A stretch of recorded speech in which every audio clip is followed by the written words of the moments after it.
ओम श्रीमन महागणाधिपते नमः। आज हम बात करते हैं मांगलिक दोष की और आंशिक मांगलिक दोष की। मांगलिक दोष जो है वह लगन कुंडली से ही बना करता है।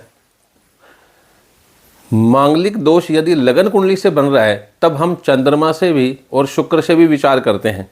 यह तो शास्त्रीय परंपरा है, लेकिन बहुत सारे लोग जो हैं वो लगन कुंडली से मांगलिक दोष न बन रहा हो और चंद्रमा से बन रहा हो तो उसे आंशिक मांगलिक कह करके जनता जनार्दन को भ्रमित करने का प्रयास करते हैं।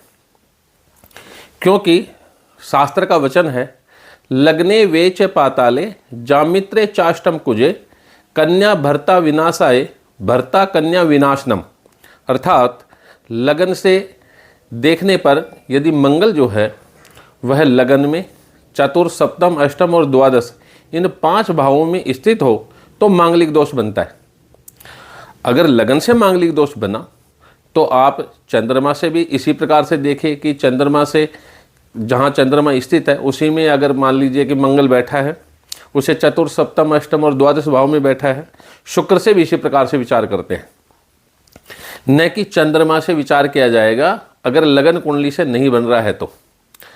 बहुत सारे लोग ये भी कह सकते हैं कि जब लगन को का जो अधिकार है वैसा ही अधिकार हमने चंद्रमा को भी दिया, क्योंकि चंद्र भी एक लगन है, तो चंद्रमा से क्यों ना देखा जाए।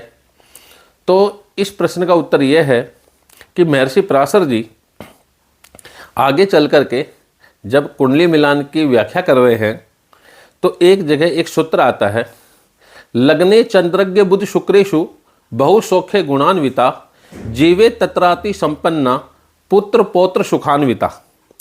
कहा गया कि यदि कन्या की जन्म पत्री में लगन में ही पक्ष बली चंद्रमा, अकेला बुध, शुक्र या बृहस्पति स्थित हो तो शुभ फल देने वाला होता है।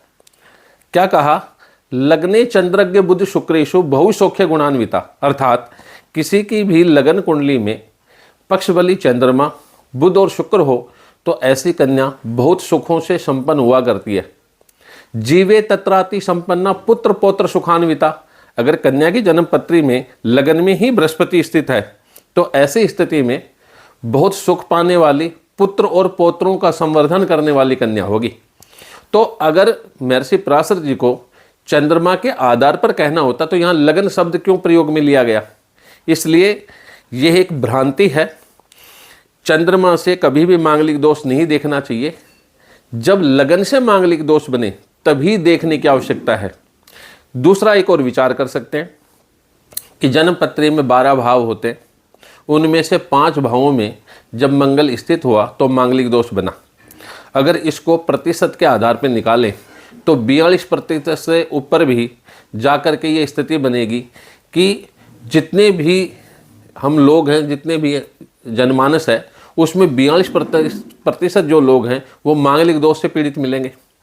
और वहाँ पर कहा गया विनाशनम, यानी कि बहुत सारे लोग तो ये मानते हैं कि मांगलिक दोष से युक्त वर की शादी मांगलिक दोष युक्त कन्या से ही करनी चाहिए। अगर एक मांगलिक हो और दूसरा मांगलिक ना हो तो दूसरे की मृत्यु हो जाती है। यह बात भी शास्त्र विरुद्ध है।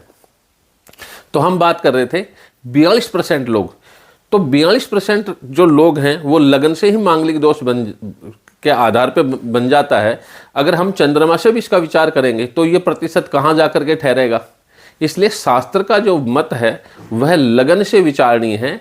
जब लगन से विचार करें और मांगलिक दोष बनता हो तब चंद्रमा से भी विचार करना चाहिए और शुक्र से भी विचार करना चाहिए। यदि तीनों से मांगलिक दोष बन रहा है तो उसे संपूर्ण मांगलिक दोष से युक्त कुंडली कहते हैं।